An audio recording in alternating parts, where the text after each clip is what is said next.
Hello and welcome to News Center. I'm Parikshit Luthra. The Ministry of Finance has clarified on the definition of SUVs for the purpose of cess and taxation. 22% cess, 28% GST. While the clarity has been welcomed by the automotive industry, many like Maruti Suzuki are concerned about the high rate of taxation, not just on SUVs but on all passenger cars. Some states have also demanded that multi-utility vehicles be taxed at a higher rate. CBIC Chairman Vivek Jory has said that an internal committee will look at whether MUVs should also be taxed at a higher rate in the future. This comes at a time when FY23 has been a record year for the passenger car segment, but two-wheeler sales are still lesser than 2016-2017. So what are the headwinds for the auto sector right now and the industry's budget recommendations? We're joined by Vinod Agarwal, President of Society of Indian Automobile Manufacturers. Mr. Agarwal, thank you very much for joining us. Was this clarity needed by the auto industry on what will be the cess on SUVs? What will define SUVs? Absolutely. I think that was the long pending requirement from the industry, because the definition earlier provided only the engine capacity of more than 1500 cc and popularly known as SUV. And then it mentioned that SUV, it can also include two other parameters. One is the length of the vehicle, which has to be more than 400 mm, and the ground clearance equal to or more than 170 mm. But these two conditions were not mandatory. These were only saying that this also includes.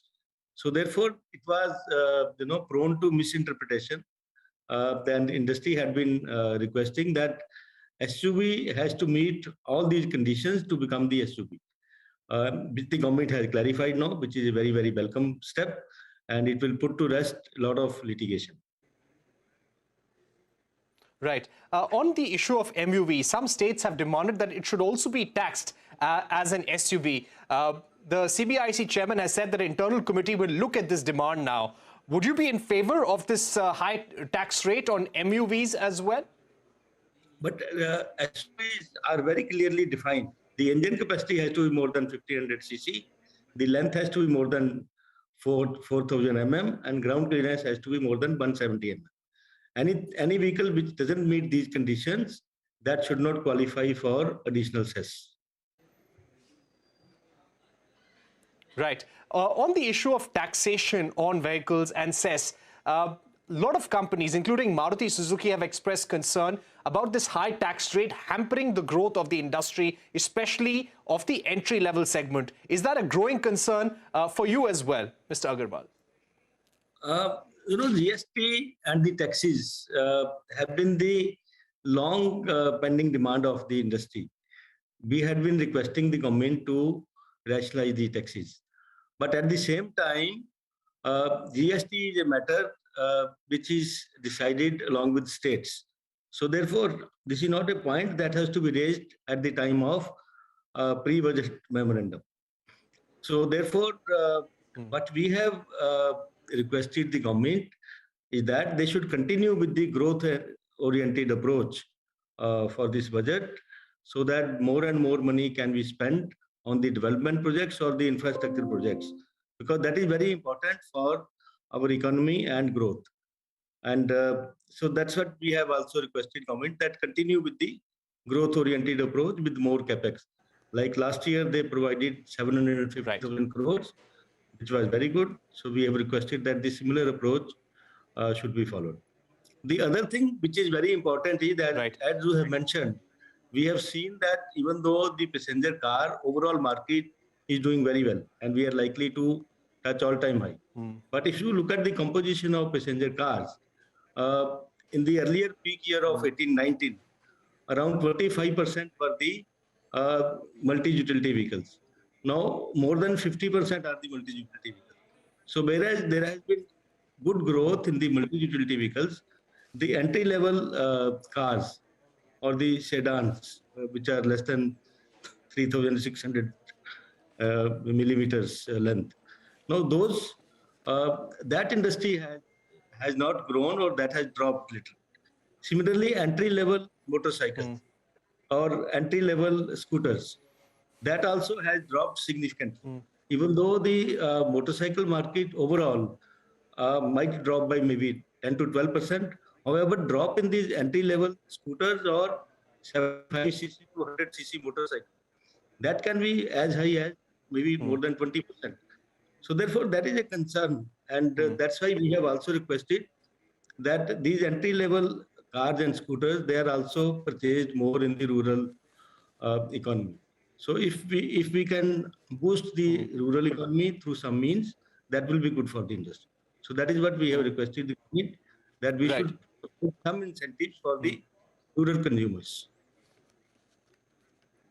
Right. On the issue of taxation, once again, sir, it's quite clear that this is not an issue that the finance ministry can do on its own in the budget. It is a GST council item. All states have to be on board. But would you at least urge different state governments not to consider any hike in taxation on other segments, for example, on SUVs? Now, this has been the tax rate and cess on SUVs for several years now. Only the criteria has been clarified upon. So there is no additional tax as such. But while some states are demanding that maybe MUVs also should get a higher tax rate, would you urge states not to consider any more tax hikes for the auto sector? Absolutely. That will be very, very, the consequences will not be good. So I think we should not put any additional taxes. Right. I would also like to ask you about some of the headwinds, some of the pressures that you feel are there for the auto sector right now, Mr. Agarwal, things that could affect the growth of the sector in the coming few months. Look, overall growth looks very good. It's only the entry-level segments which are being impacted. And for that, we have requested government to provide some incentives for the rural economy.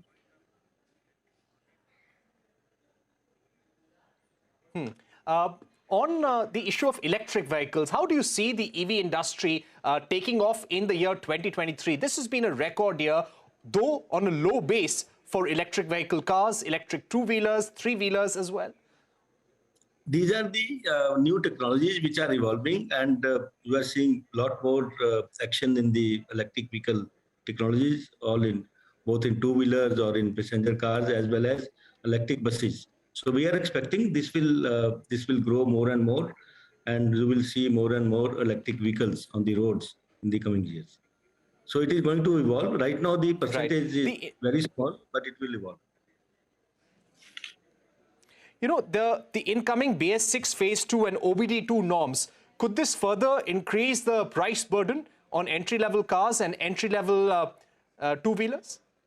Definitely, because all the new changes, regulatory changes or new standards, they increase the cost of the vehicles. So it will increase the costs further. Mr. Agarwal, as far as commercial vehicles go, what would be your outlook for commercial vehicle sales in FY23? How has the year been so far? And what could the budget do in order to spur the growth of the commercial vehicle segment? Commercial vehicles are I would say, in a good situation to grow, because commercial vehicle industry has seen very bad recession for 3 years. Therefore, it's in the growth cycle now, and we will see good growth coming in next 1 to 2 years. There are still some segments in the industry which are away from the earlier peak. So therefore, we will see more growth coming in those segments. For example, heavy-duty trucks, we will see more growth, which are still away from the earlier peak level. Similarly, buses, they are still away from the earlier peak levels. Now, as far as what the government could do is as I mentioned earlier, if it is a growth-oriented budget, if the government spurs the public spending, and if it allocates more for infrastructure or capex, I think that will be good for the CV industry.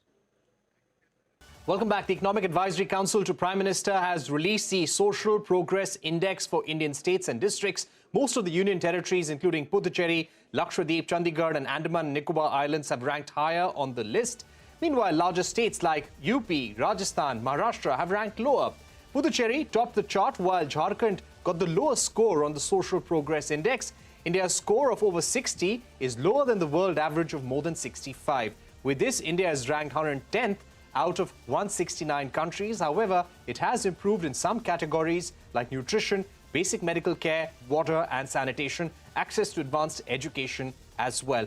Joining me now to take this forward are the authors of this report, people who have worked to put this together. Michael Green, CEO at Social Progress Imperative, and Amit Kapoor, Honorary Chairman, Institute for Competitiveness and lecturer at Stanford University. Thank you very much, gentlemen, for joining us.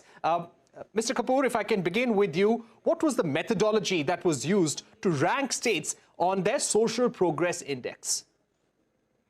Parikshit, in terms of the process, like what it was, the first was to really get the framework right in the Indian context. So what we really looked at was that how do we really assess states and districts across the board? Can we actually have a consistent set of data and data points for states and districts? So what we did in the methodology was that for the states, we looked at 89 indicators, which were looking on 3 distinct pillars.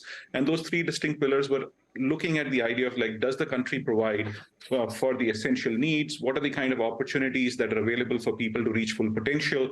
Or what are the building blocks that are available for communities to enhance well-being? So those were the 3 broad ideas that we were actually trying to run. 89 indicators on at the state level and 49 indicators for the district level. But of course, we looked at 707 districts because the district numbers change over a period of time. We have a little over 760 districts in India, but we have been able to do this study for 707 districts. But if you really look at the process, the idea is to really move forward and take it deeper and really create a longitudinal analysis. But in terms of the methodology, the process was very robust because we have actually tried to really make assertions in terms or create an index wherein the data works together. We have used the sophisticated statistical techniques like alpha KMO calculations to make sure the data speaks volumes. And in terms of the data integrity, this was one of the most important steps that we had actually taken, wherein we actually looked at all the governmental data. We did not go for surveys because, like there can be severe criticism for surveys. We looked at hard data and we looked at outcomes. Rather than anything else, it's about the outcomes. Because when you talk about investment is an important thing to do because that is what is going to really drive outcomes. But in this case, all indicators were outcome driven. And that is what we have actually looked at within the index. Right. Michael Green, if I could ask you about some of the components that you were looking at, for example, personal freedom, choice, shelter, water, sanitation. We've seen the union territories, especially Puducherry, ranking the highest. What were some of these union territories in India doing better? What were some of the policies on the ground which have performed well, which enabled you to come to this ranking? Thanks, very appreciate it. I mean, really what we're looking at with the Social Progress Index is trying to get a comprehensive measure of a region, of a state or a district's social progress. And in doing so, we're trying to really sort of mirror what's being looked for in things like the Sustainable Development Goals. So as you say, it ranges everything from basic things like food and nutrition and water, all the way through to personal freedom and choice. That's the range of things that we're looking at. As you say, what we find at the state level is that some of the smaller states and union territories perform best. That's something we find quite broadly. I mean, the Social Progress Index has been around for 10 years. We've been comparing all the countries of the world for the last 10 years. We've measured regions of the European Union, states of the United States, cities in the US. So we're a very widely applied tool. And in general, we do find that smaller states tend to do better. I think that's just because they're more manageable. It's easier more administratively to compare to bigger states to manage. So there's an advantage in being small across the piece in social progress. Bigger places are just more complex. So I think it's also very important that we don't look about saying, how does Puducherry compare to a big state like Maharashtra? You're not necessarily going to get direct lessons from a small union territory to apply to a big state. So I think when we look at these results, it's very important to sort of compare like with like. Who's the best performing big state? What can they tell for the other big states? Also, where they might have demographic similarities. So you need to drill into this data to really see where the lessons are. And I think it would be unfair just to say Puducherry is doing well, therefore the others are doing badly. I think that would be a false conclusion. Right.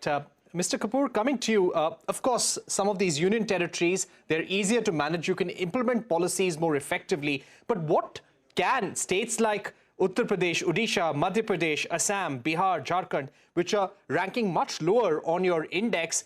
What can they learn from some of these union territories when it comes to higher indicators of social progress? What can they do better when it comes to implementing their policies? So, again, Parikshit, this is a very, very important question for us to really understand, because when you really talk about like a state of Uttar Pradesh, a state of Uttar Pradesh could be the size of multiple countries in Europe. So the idea is to really go deeper into understanding what Uttar Pradesh is all about. Like, it has 70 odd districts and how the districts perform. And we have to understand as to what is the lacking aspect in those districts. Because to really just say that Uttar Pradesh is absolutely all about low social progress would be wrong, because there are districts within Uttar Pradesh which do exceedingly well, which are again in the top one tier of the what I call aggregation that we have actually looked at. So we have districts which are performing well out there, but there are districts which are actually left behind. But having said that, what we can do is, with this scorecards that we have actually created, we can look at what is the lacuna within each of the districts and really focus on those. So the policies that the government makes or the district administration makes can actually focus on some of the drawbacks or the things which are not available in a certain set of locations. Because if you can't compare, as we were saying, that you can't compare large states to a smaller state. Similarly, you cannot compare a place like Noida or Lucknow to a place like Raebareli. The things that we need to do for Raebareli are hugely different for a place like Lucknow. And similarly, like what is going to be happening in Puducherry is something very different from Chandigarh itself. Because when you are a smaller entity or a smaller geographical area, it becomes a lot easier for us to give services to people, to really look at the social progress aspect there. But for a larger state, the challenge is much larger. But if you really look at places like Maharashtra, Orissa, or the states which are, say, in the lower tier, they have performed well if you really start looking at the smaller areas of geography. But the challenge is going to be, how do we really move into the smaller districts?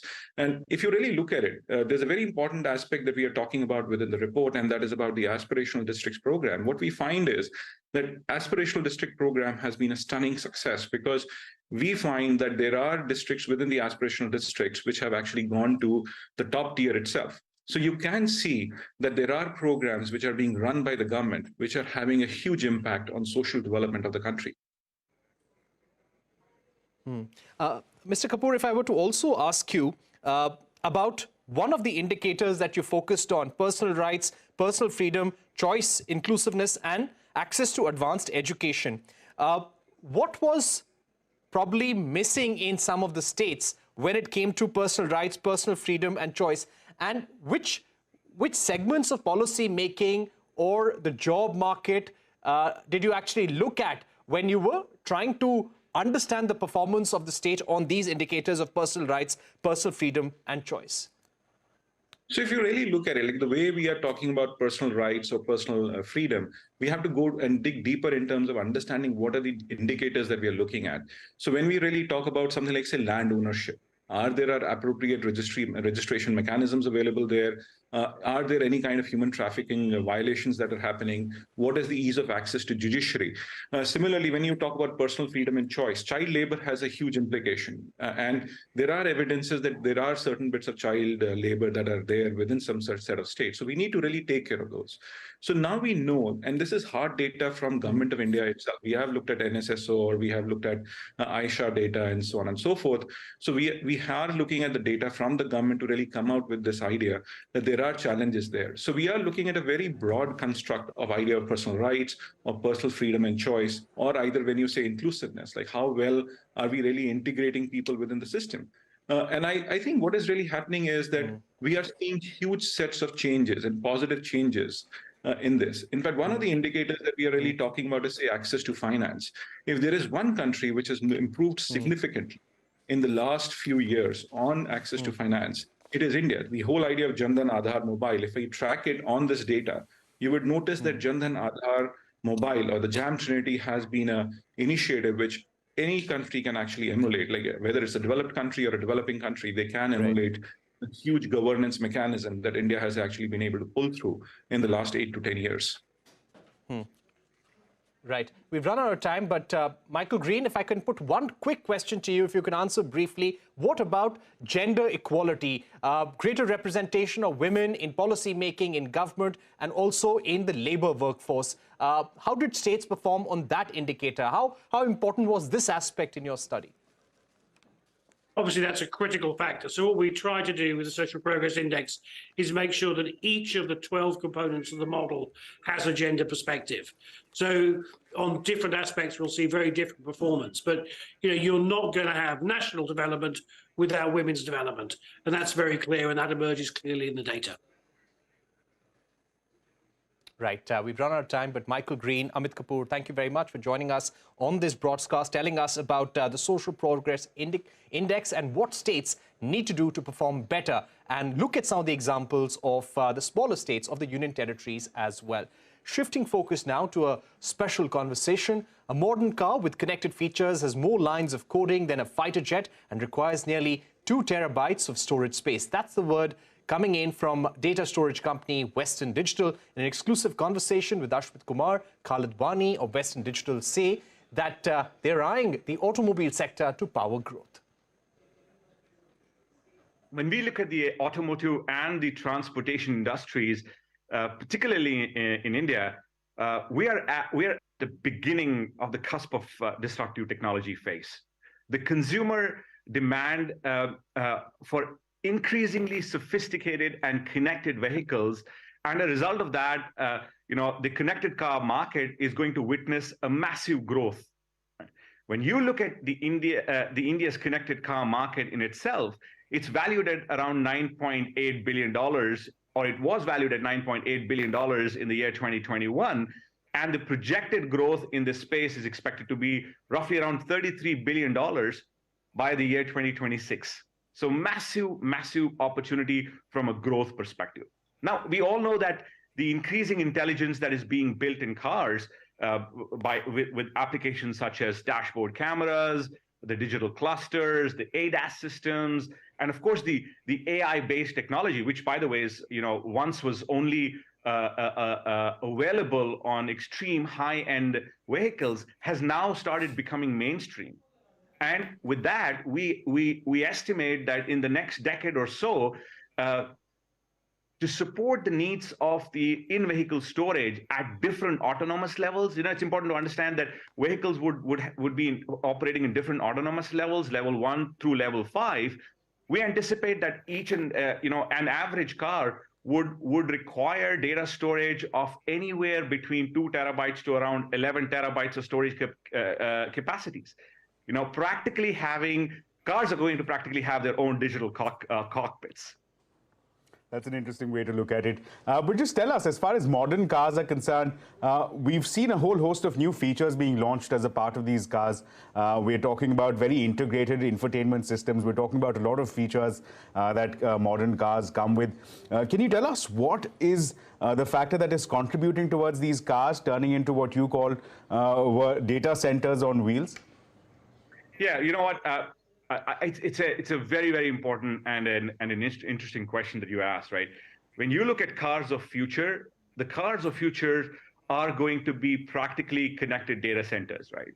And data centers which are actually going to operate in various areas, right? I mean, you're talking about almost 70% of cars that are expected to be connected by the next decade or so across the global markets that would be operating across 5G connectivity. So you're talking about cars which are able to interact with various data sets and data sources and gather data and information which could be used in different ways.